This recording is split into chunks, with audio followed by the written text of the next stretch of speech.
My name is Tahir Chaudhary.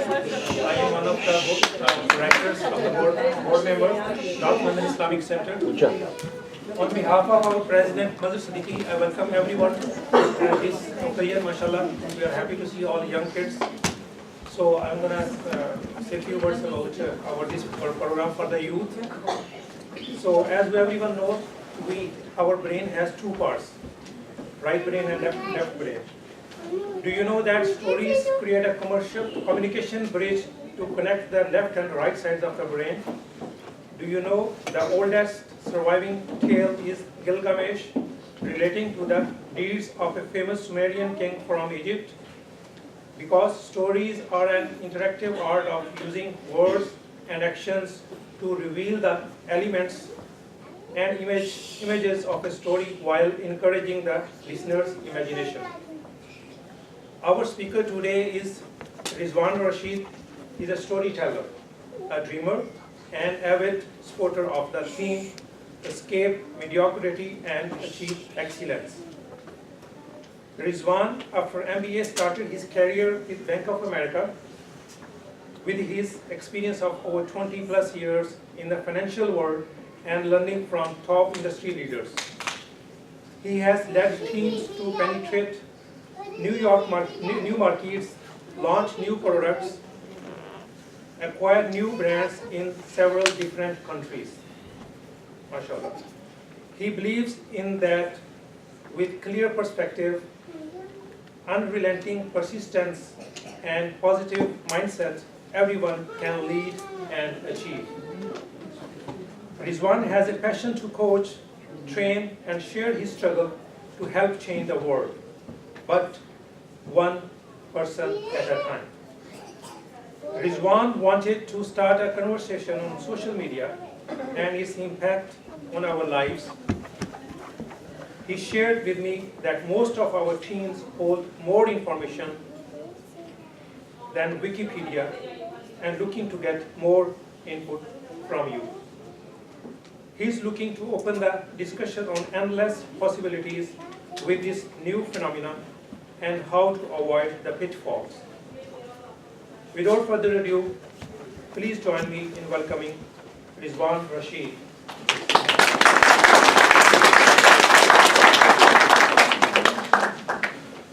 Thank you very much. Thank you for introduction.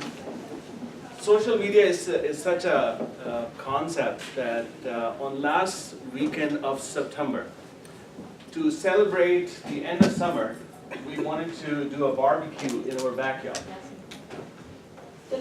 So we had some water games, we had some good charade happening, and soon after I fired up the grill, put down the beef patties and marinated chicken on the other side. While I was setting this up, on the corner of my eye, I caught my daughter with a gloomy face. And let go. Mishfa, what happened? I asked. She actually responded with even more gloomy voice. Mazid ladki awaaz mein mujhse kehti hai, Baba, my friends are having great party at the mall, and I'm looking at all the pictures on Instagram. I turned myself to my wife for help. She showed me her phone. Pictures on the Facebook full of that social media that there was a barbecue happening in Family Toronto, which we were supposed to go, but we decided to stay in this. Suddenly, our domestic affair paled in comparison with what we could have been doing. It is such a phenomenon that, we were so indecisive that should we stay in or embark on a long journey in order to feel the happiness of both worlds. And that is what we call fear of missing out, or what we call FOMO in German. Before I say anything, let me ask you, out of all of you, how many have internet access? Raise your hand. Everyone. How many use internet for social media? Wonderful. I think that rather the question would be who doesn't have social media. right? Yes, I see that hand too. Have you been informed about this FOMO before? Raise your hand. What is FOMO? FOMO is a human behavior that actually derives from our own self to acquire both part of the worlds. What it means, in simply put, that if we have half glass full of water, we are fixating on the empty part. And when you do a little bit of research, you actually find that there's Dr. Dan Herman, actually a psychologist and a product engineer, who actually derived and discovered this idea of human behavior and printed in Consumer magazine in 1996. He said that the urge to have both worlds, the happiness to acquire from everyone, is within everyone. And that led to further, in 2000, just mere 4 years, it became the global phenomenon. What are the 3 ingredients for food, what they call? Number 1 is to have that awareness that there are other things that are happening.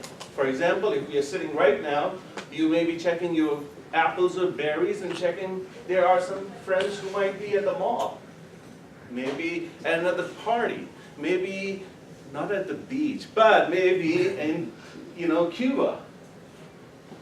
So that's awareness comes in. And the second part is control or pervasiveness. Can I do that? And the other part comes into the play that if I'm able to conduct this, and if I have the reach, my dissatisfaction grows. Now, with the introduction with the social media and smartphones, the FOMO expanded phenomenon. Let me ask you this. Who would you think that social media would be good when it started? In Facebook, 2004 was the first time. Anybody can say the social media is good. All right. Why? Because once I was sitting, and then there was this person I was passing by. He was showing someone some people or something, and then I just saw him. It was in my school. Yeah, and then after I got curious then. Okay. What did it say? So introduction to new things. Yeah. Wonderful. What would the else be? Any good things? Okay, one. A lot of us have families in Pakistan, and social media helps us to stay connected to them. Like, you can send pictures of what you're doing, and it just helps you stay in touch. Excellent point. A pro. Can somebody talk about a con? What could be a disadvantage of having social media? Yes, he's a curious mind. Yeah. That it brings us into a different world. Well, we're supposed to be in this world. If you remove, I'm pretty sure everybody in this whole room, including me, you remove the social media from them, they'll say, what's wrong? Isn't that sad that the kids had more knowledge than us? You actually related to exactly what it is starting in the virtual world. We started to live in the virtual world. We got into this idea of fake news, fake faces, fake stories. All that comes also as a con in there. What else? What could be a con to social media? Wastage of time. Wastage of time. I wasted the time. I think the most psychologists right now, University of Southern California did a study, and they said the kids who are more inclined to use social media heavily, about 10% of those kids going to adopt to ADHD. And I think more importantly, on the student part of it, is attention disorder. We don't look like paying attention to most of the stuff, right? Would you be able to, if any of the kids know that when we drive and if we text, is this harmful, is it bad? Is it? Yes. Also, yeah, it's harmful because you're like the law has been passed that you're not allowed to like put on lipstick while you're driving or eat something or looking at your phone or calling because it's because of safety reasons.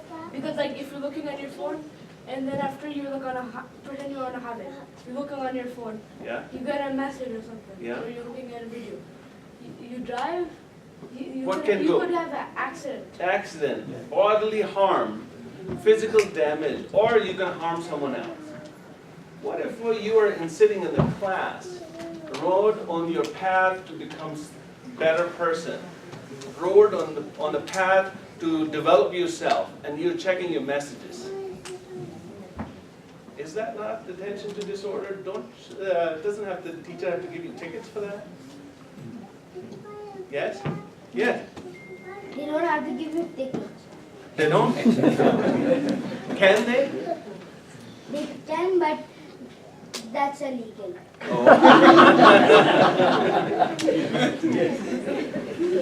He should be a lawyer. Wonderful. See, I told you. I think that social media has great impact, and you know, I really wanted your input. Number one, most of us could agree on that social media has access of information. Right now, only 46% of students utilize social media for their education lectures. But then there's a con of it.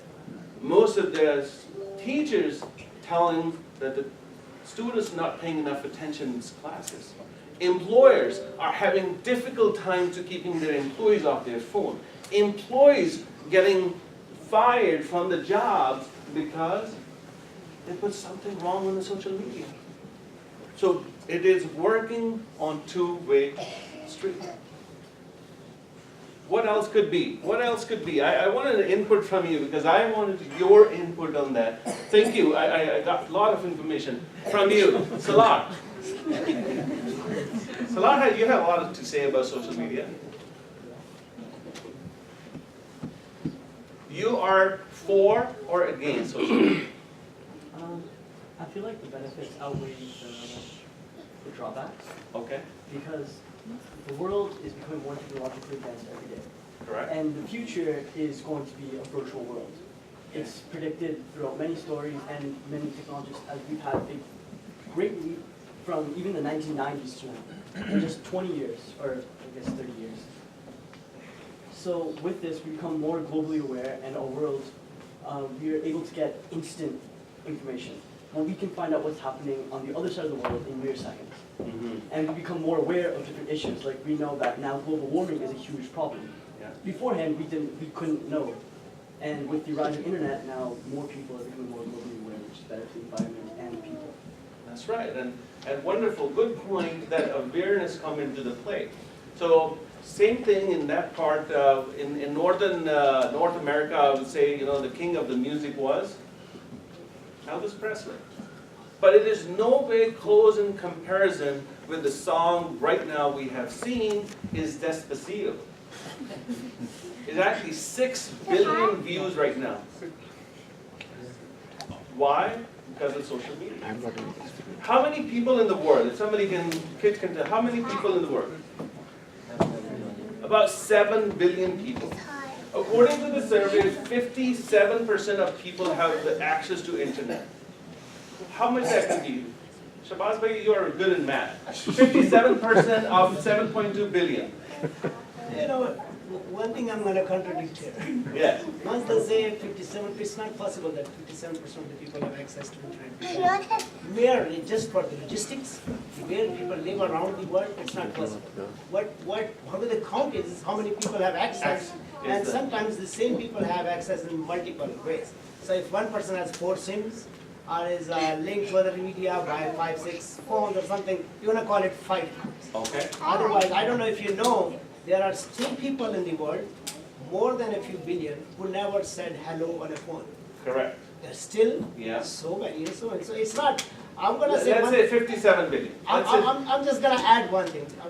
Not gonna go to numbers, I'm a number guy. I'm gonna add one thing. Like anything else, as Salar said, we always have a pros and cons. we need to know that we use a word called responsible. It is a responsible playing. If you have a pain in your neck, the answer is not to cut your neck. Yeah. The answer is how to minimize the pain or remove it even. Yeah. So I think we need to learn how to use social media for the best part of it. I have my students in my class who have 4 windows open. I'm teaching. I would never. I have the power to shut them down, but I would never shut them down. I actually said, keyboard. I want to give you the choice to make a decision. That's right. So I will. So the pros and cons, what I was trying to get to the point is 7.2 billion population, according to the survey. According to the survey, Around statistics 4 57. billion people. About 4 billion people, 4.5 billion people have access to internet. According to the new news, about 2.27 billion Facebook users. Over 1 billion Instagram. About 186 million Snapchat daily users. Over 1 billion people Twitter. There's 500 million tweets every single day.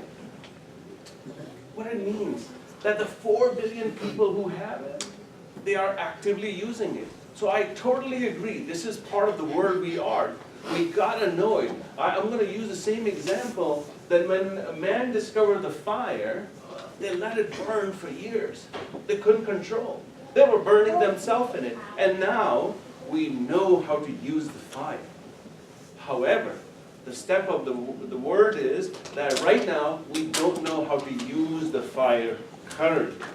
Being responsible has to have that. So what it means is, it's great to connect with all the friends and family far and close. But the opportunity comes into this, will I be living in both parts of the world? Yes. Going off of that, I think that without social media, we wouldn't have all this information. But the negatives, they all revolve around self-control. And I agree with Shabazz uncle that some people, most of us don't know how to use it properly or how much we use it. And that's why people get ADHD or it causes a distraction. But if social media was used for a limited amount of time, there wouldn't be as many negatives as there are. Yeah, how many minutes average American or North American people use social media for a day? Any guesses? Several hours. 3 hours. Several hours.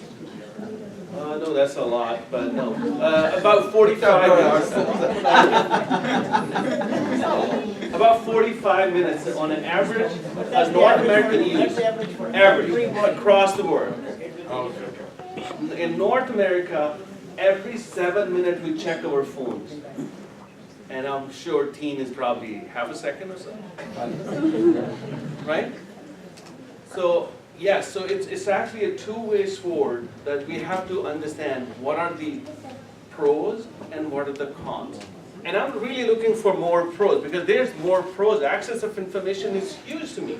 Access of the building communities, having network, the cause, if there's global warming, there's something mishap happened, the news spread across the globe in no time, and actually people make work on that too.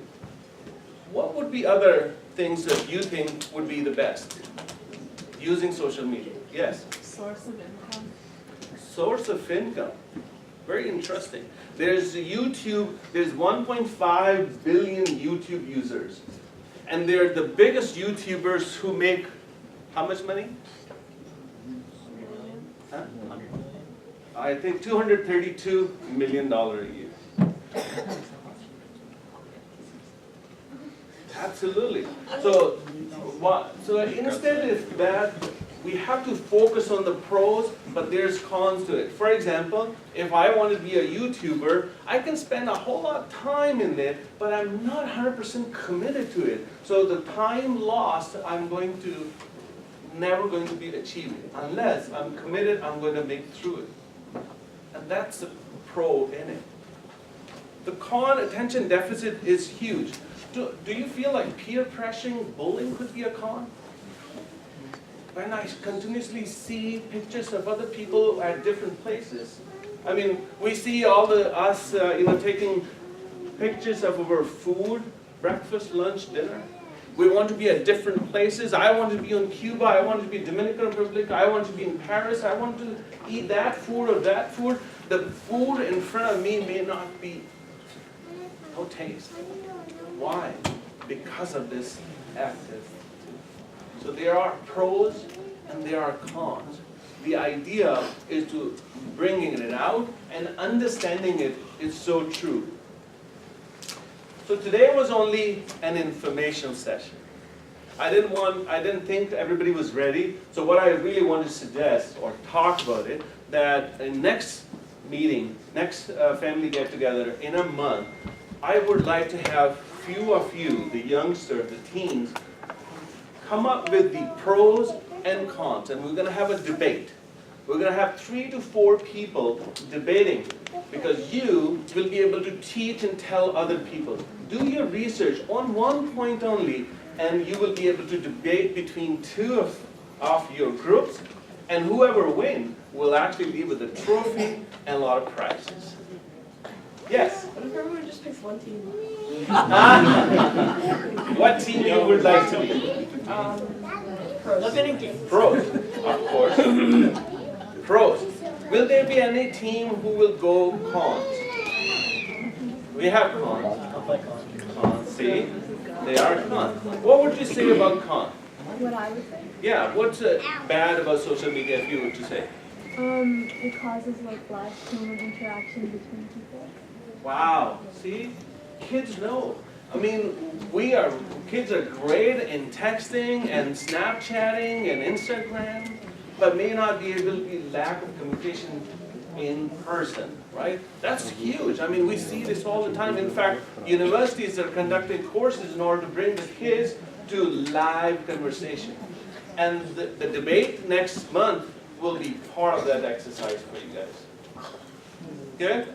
They have a $10,000 prize for text message. Oh, okay. How many words you can. Now, the concept of FOMO and social media is here to stay. There is no doubt about it, right? We just have to be aware of what is coming. And now I'm going to give you one thing. And I want you to do this thing yourself, and you'll be able to see it. There's a website called ratemyfumo.com. Kids, you might not listening or paying attention, so you can type it in your phone right now. Rate, and maybe 5 minutes after. Oh, what that's what I'm saying. Ratemyfumo.com. It's a website. It's a behavioral questionnaire. You enter in it. It will tell you what is your rate of FOMO. It's very interesting, but I will be able to understand. Psychologists say we have a number of people in our community. They talk about that the continuous social media and connection keeps our brain up, and that's called hyperactivity and all that. So what they suggest or recommend that every 30 minutes to 45 minutes you have to shut your brain off for at least 10 minutes. Even when you're studying, you have to stay calm or quiet in order to restart or re-engage. I want to hear a few words from Dr. Malik. Yes, we have. Yeah. He is the expert. Yes. About what? About social media. Say something. Well, no, you mentioned, made a good point of Shabazz, that there are always pros and cons, no doubt about it, right? Everything new, technology, everything. Now, my experience is, As a psychologist, what do you Psychiatrist. psychologist, how do you feel it's impacting kids' brain? well, it's just like anything, like sports can impact kids' brain in a good way and a bad way. Social media can impact good way and bad way. Right? By the way, one thing that I want to correct, social media does not harm the disease. Okay. Absolutely not. Okay. There are different things, right? But there could be, some of the contributing factors, right? Virtual world, somebody made a point, absolutely right. A lot of times people, social media might leads them to create this virtual world around them. Yeah. That can cause isolation, that can cause negative self-image, that can cause lack of confidence, right? So those kind of things can happen, but at the same time, social media is being used actually to treat a lot of mental illnesses. Yeah. So I have, people who are using apps to address anxiety, ADHD, mental illness. We have apps that are working to, treat mental illness. Virtually, therapy is happening, right? So there's always going to be good and bad things. I think the kid from the back made a good choice. It's how you control that, right? How do you use it? That's what I'm saying. Good point. And that's the whole point is for you kids that you have to come up with this. I would like to have at least 3 volunteers for each side, for and against, and then you will tell us what are the pros and what are the cons in it. For parents, let me end this. That once my beef patties were brown and chicken marinated came out good, I said to my kids and my family, I said, put down your apples and berries and let's enjoy the food. Thank you. Very good, yeah. Android, very good idea. So before you go, please give me the volunteer name who wanted to. I want to do Andy. Okay. I will write it down. Pros and cons. Where do we go? I will write it down with all of you. Just to and just to let you know, if you haven't filled up this our NLIC contact information, please do so because we want to keep you informed for all the upcoming activities, all the news coming out from North London Islamic Centre. Please put your name, address, and phone number on it. Name, phone number, and email. That's a perfect way to do it. On the page. Good. And again, thank you for coming. Yes. Okay.